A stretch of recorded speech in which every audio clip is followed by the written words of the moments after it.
उधर के लिए वहाँ हाँ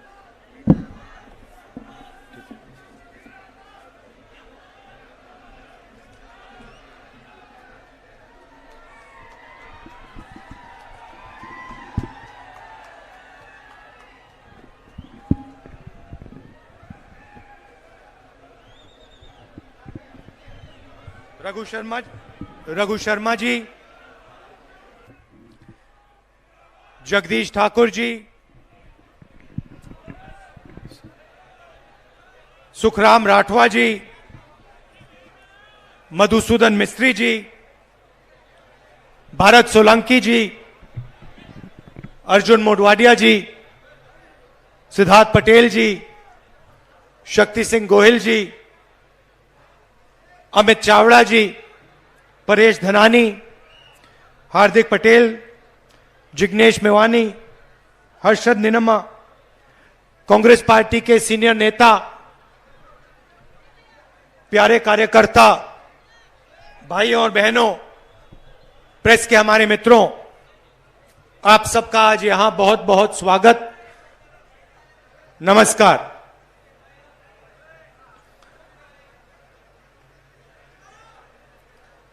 ये आज एक पब्लिक मीटिंग नहीं है, ये एक आंदोलन, एक सत्याग्रह की शुरुआत है।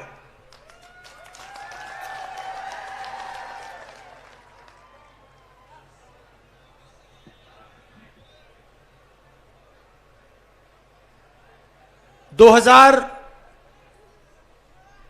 2014 में नरेंद्र मोदी जी हिंदुस्तान के प्रधानमंत्री बने और उससे पहले वो गुजरात के चीफ मिनिस्टर थे। जो काम उन्होंने गुजरात में शुरू किया, वो आज हिंदुस्तान में कर रहे हैं, जिसको गुजरात मॉडल कहा जाता था।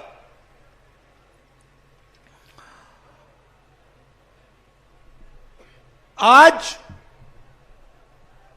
दो हिंदुस्तान बन रहे हैं। एक अमीरों का हिंदुस्तान, उसमें चुने हुए लोग हैं,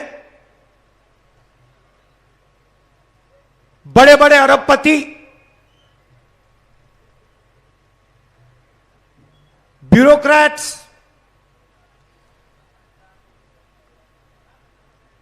जिनके पास सत्ता है, धन है, अहंकार है। और दूसरा हिंदुस्तान, भारत की आम जनता, आम नागरिक का हिंदुस्तान।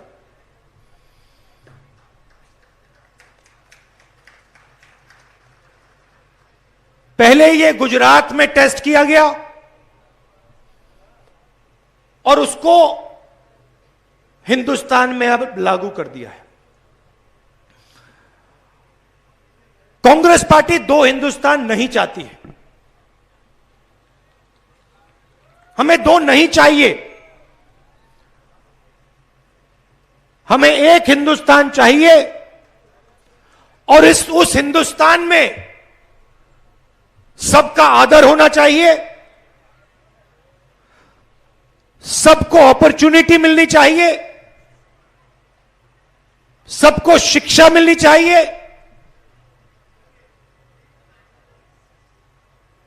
सबको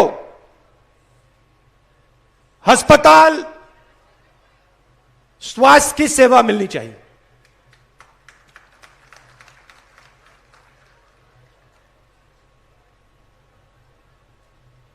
जो बीजेपी का मॉडल है, हिंदुस्तान का, दो गुजरात का मॉडल, उसमें जनता का जो धन है, क्योंकि ये जो धन है, जंगल है, जमीन है, जल है, ये किसी उद्योगपति का नहीं है,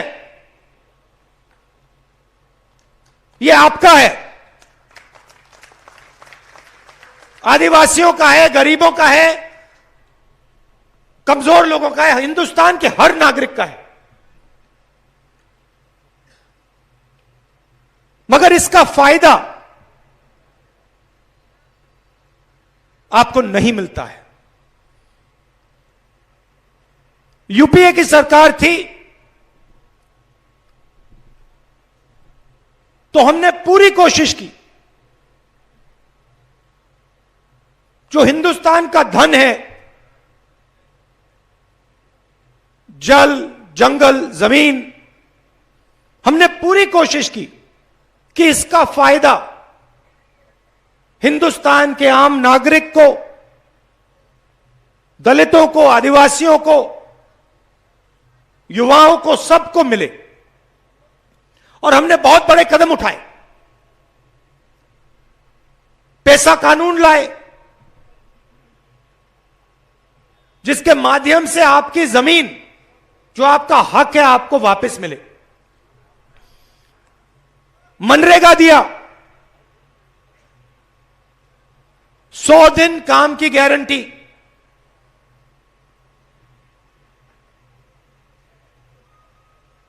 पूरे देश में उसको चलाया और करोड़ों लोगों को मनरेगा से फायदा मिला। जमीन अधिग्रहण बिल लाए। पहले क्या होता था, बिना आपसे पूछे आपकी जमीन छीन ली जाती थी, कॉम्पनसेशन नहीं दिया जाता था, कभी कभी व्यक्ति को मालूम भी नहीं होता था कि उसकी जमीन छीन ली गई। अंग्रेजों के समय का कानून था, हमने उसको बदला। बिना पूछे आपसे जमीन नहीं ली जा सकती। अगर जमीन ली जाएगी, पूछकर ली जाएगी और फिर आपको कॉम्पनसेशन मिलेगा, मार्केट रेट से 4 गुना ज्यादा कॉम्पनसेशन मिलेगा। यह हमने करके दिखाया। बीजेपी आई, प्रधानमंत्री ने लोकसभा में पूरी दुनिया के सामने मनरेगा का मजाक उड़ाया। कहते हैं मैं इसको रद्द करना चाहता हूं मगर नहीं करूंगा, क्योंकि मैं चाहता हूं कि देश को याद हो कि कांग्रेस पार्टी ने क्या किया था।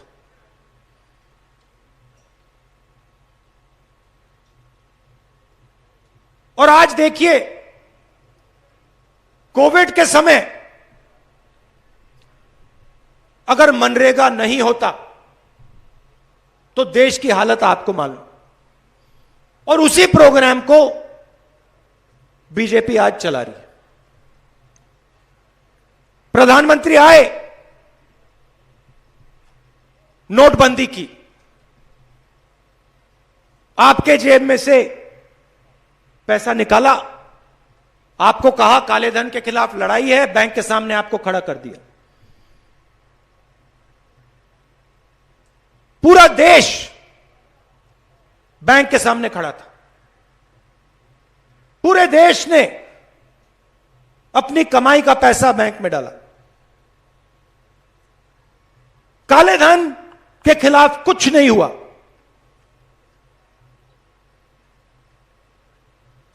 अरबपतियों को फायदा हुआ। वही लोग जो अमीरों के हिंदुस्तान में जीते हैं, हवाई जहाज में उड़ते हैं, उनको फायदा हुआ, मगर आम नागरिक को कुछ नहीं मिला। उसके बाद जीएसटी लागू की। एक बार फिर ऐसी जीएसटी बनाई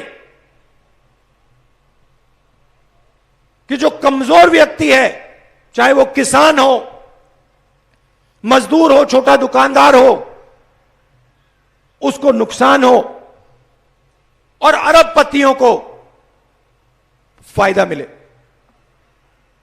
तो जो भी इन्होंने किया है, चाहे वो गुजरात में, चाहे वो हिंदुस्तान में, इन्होंने दो हिंदुस्तान बनाने के लिए किया है। एक अमीरों का हिंदुस्तान जिसमें चुने हुए लोग कोई भी सपना देख सकते हैं, कुछ भी कर सकते हैं, उनके लिए कोई कानून नहीं, कुछ नहीं। और दूसरा हिंदुस्तान जिसमें लाखों करोड़ लोग रहते हैं, गरीबी में रहते हैं, कोरोना के समय अस्पताल में जाते हैं, मरने के लिए अस्पताल जाते हैं, ना वहां उनको ऑक्सीजन सिलेंडर मिलेगा, ना वेंटिलेटर मिलेगा।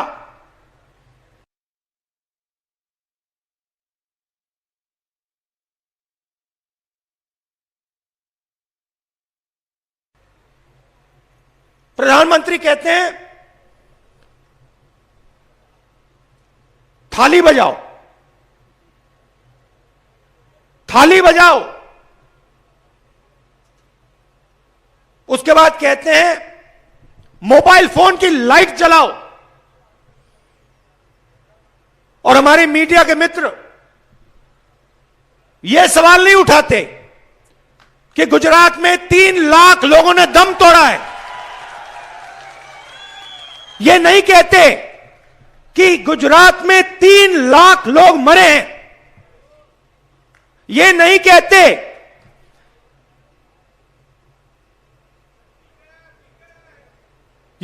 कहते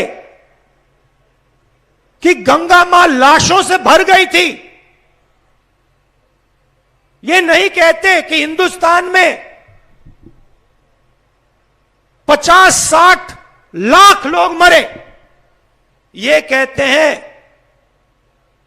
थाली बजाओ, लाइट जलाओ।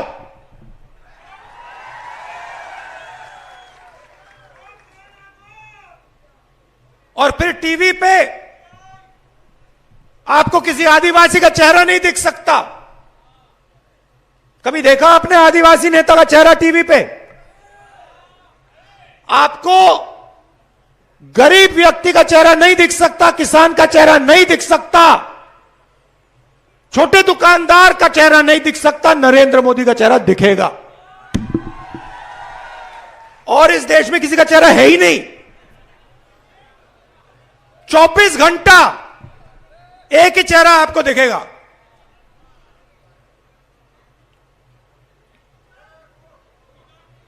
अब यहां क्या हो रहा है? गुजरात में आदिवासियों के साथ क्या हो रहा है? जो आपका धन है, जल, जमीन, जंगल, ये आपका है।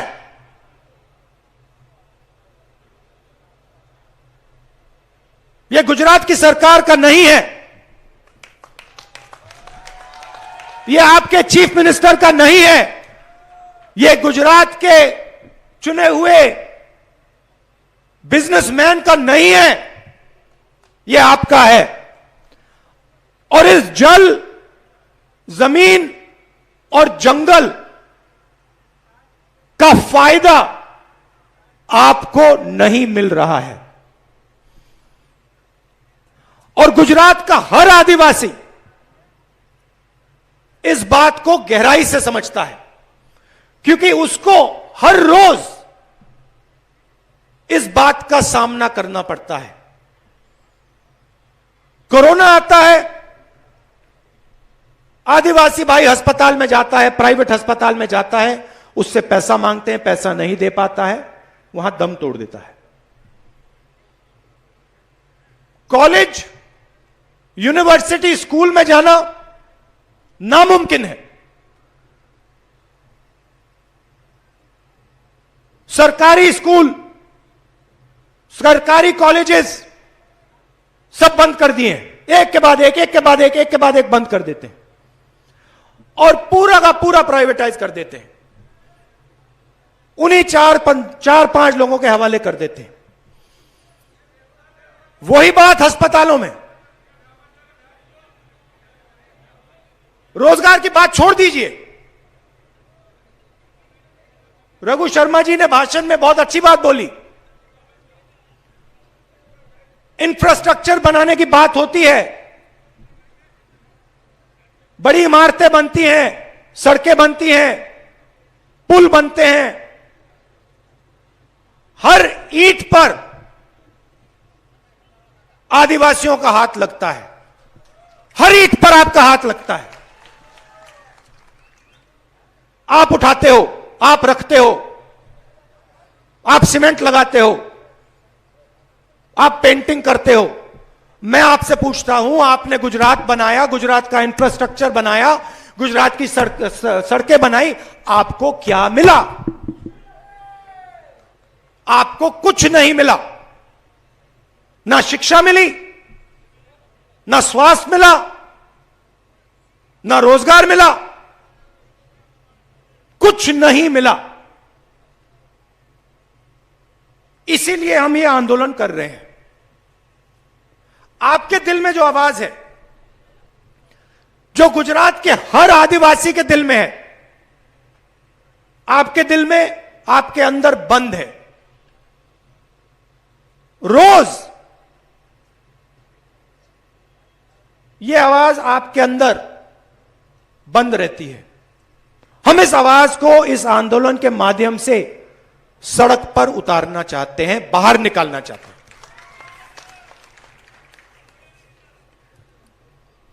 कि गुजरात की सरकार को, जो आदिवासियों के दिल में है, जो आदिवासी चाहते हैं, वो सुनाई दे, क्योंकि ये सरकार आपकी आवाज को सुन नहीं रही है। कांग्रेस पार्टी आपके साथ मिलकर इस आवाज को इतना मजबूत बनाना चाहती है कि गुजरात छोड़ो, हिंदुस्तान के प्रधानमंत्री को यह आवाज सुनाई दे जाए।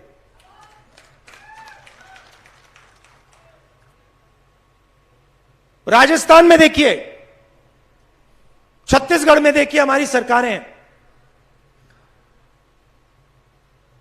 हमने राजस्थान और छत्तीसगढ़ में चुनाव के समय गारंटी दी। हमने कहा, छत्तीसगढ़ में कहा कि देखिए, किसानों का कर्जा माफ होगा और धान 2,500 रुपए में किसान बेचेगा, सरकार खरीदेगी। जैसे ही चुनाव खत्म हुआ, हमने जो कहा था हमने करके दे दिया। तो हम यहां वायदे करने नहीं आए हैं। हम आपसे मिलकर समझना चाहते हैं कि आदिवासियों के लिए हमें क्या करना है। आंदोलन का लक्ष्य है, आंदोलन का लक्ष्य है कि आदिवासी क्या चाहता है, और जब कांग्रेस पार्टी की सरकार आएगी, कांग्रेस पार्टी आदिवासियों को क्या गारंटी देगी। खोखले शब्द नहीं, गारंटी कि अगर हमारी सरकार आई, हम गारंटी करके 100% ये काम आपको हम करके दे देंगे।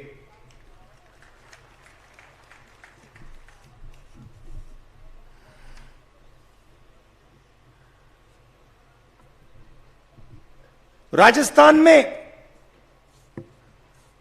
हमने स्वास्थ्य का मॉडल तैयार किया है। हर जगह हम मेडिकल कॉलेज और अस्पताल, सरकारी मेडिकल कॉलेज और अस्पताल खोल रहे हैं। 10 लाख रुपए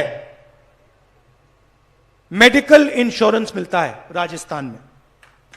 5 लाख रुपए एक्सीडेंट क्लेम इंश्योरेंस मिलता है, मुफ्त में दवाई मिलती है, मुफ्त में मेडिकल इन्वेस्टिगेशन होता है, सारे के सारे ओपीडी मुफ्त।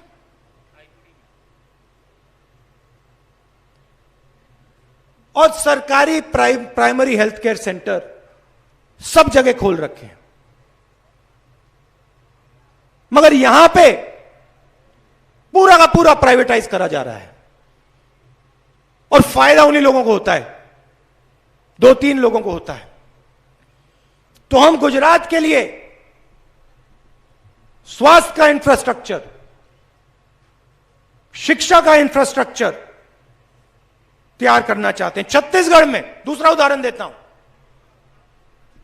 छत्तीसगढ़ में हमने इंग्लिश मीडियम स्कूल का पूरे प्रदेश में जाल बिछा दिया है। प्राइवेट स्कूल नहीं, सरकारी स्कूल, जिसमें गरीब से गरीब लोग अपने बच्चों को भेजकर अंग्रेजी सिखा सकते हैं। तो यह काम हम यहां करना चाहते हैं। यहां पे बड़े बड़े प्रोजेक्ट्स बनते हैं, मूर्तियां बनती हैं, तापी रिवर लिंक प्रोजेक्ट बनता है, आपसे आपका पानी छीना जाता है, अरबपतियों को दिया जाता है, कोई फायदा नहीं होता है। मैं तो आपसे सीधा कह रहा हूं, कांग्रेस पार्टी यहां चुनाव जीतेगी, ये जो रिवर लिंकिंग का प्रोजेक्ट है इसको हम बंद कर देंगे, खत्म कर देंगे।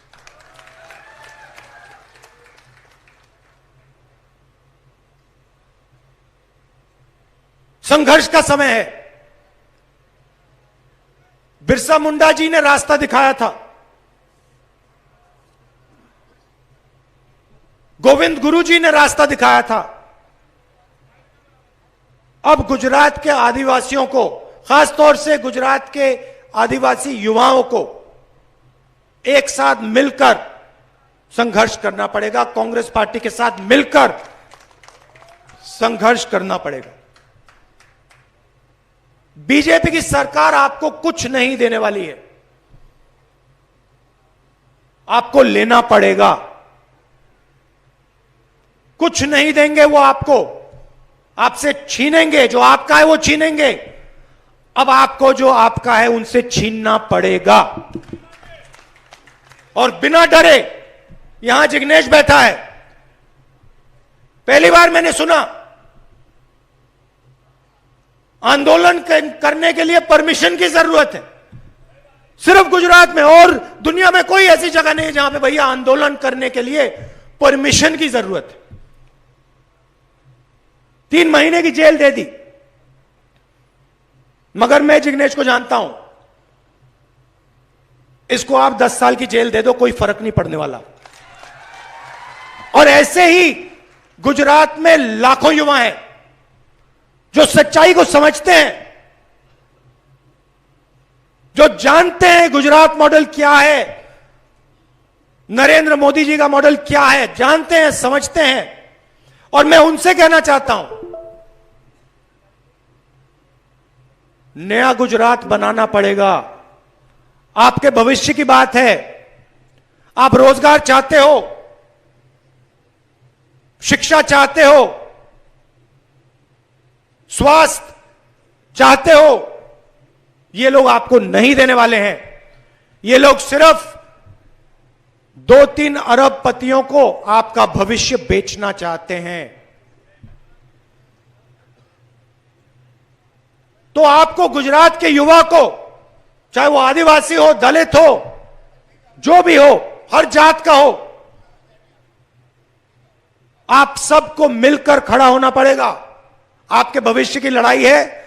हम इस लड़ाई में, कांग्रेस पार्टी और मैं, हम इस लड़ाई में आपके साथ खड़े हैं, 24 घंटा खड़े हैं। और एक बार फिर जो हमारा पुराना मॉडल हुआ करता था, कोऑपरेटिव मॉडल, जनता का मॉडल, अमूल का मॉडल, उस मॉडल को हम फिर गुजरात में लाना चाहते हैं, जहां पे जनता की आवाज, जो जनता के दिल में हो, जनता की आवाज सरकार को चलाए, मिलकर, एक साथ मिलकर सरकार को चलाए। आज 2-3 लोग सरकार को चलाते हैं, जनता चुप बैठी है, डरी हुई है, 24 घंटा मीडिया डिस्ट्रैक्ट करती रहती है, कुछ ना कुछ उल्टा सीधा बोलते रहते हैं। नरेंद्र मोदी की फोटो दिखा देंगे, किसी एक्टर का चेहरा दिखा देंगे, एक्ट्रेस का चेहरा दिखा देंगे, ध्यान उधर ले जाएंगे, मगर जो सच्चाई है उसके बारे में ये कुछ नहीं बोलेंगे। सही बोला ना? तो अब जनता को, युवाओं को एक साथ खड़ा होना पड़ेगा। आप सच्चाई जानते हो, समझते हो, पहचानते हो, अब उस सच्चाई के लिए लड़ना पड़ेगा, बिना डरे लड़ना पड़ेगा। और पूरा भरोसा है कि आने वाले चुनाव में यहां पे गुजरात में कांग्रेस पार्टी की सरकार बनेगी और इस आंदोलन के बाद उस सरकार में आदिवासियों की आवाज होगी, आदिवासी एमएलए होंगे, और जो आदिवासी चाहेगा वो गुजरात की सरकार करेगी। आदिवासी की धन, आदिवासी जल, जंगल और जमीन की रक्षा वो सरकार करके दिखाएगी। आपने आज मुझे यहां बुलाया, दूर दूर से आप आए, आपको तंग करने के लिए पार्किंग को 5-6 किलोमीटर दूर रखा गया, मगर आप आए, इतनी प्यार से आपने मेरी बात सुनी, इसके लिए मैं आप सबको दिल से धन्यवाद करता हूं। और आपकी जो लड़ाई है, ये जो आंदोलन है, इसमें मैं पूरी तरह शामिल हूंगा, आपके साथ लड़ूंगा, और जो आपका हक है उसको हम लेके रहेंगे। जय जोहार, नमस्कार।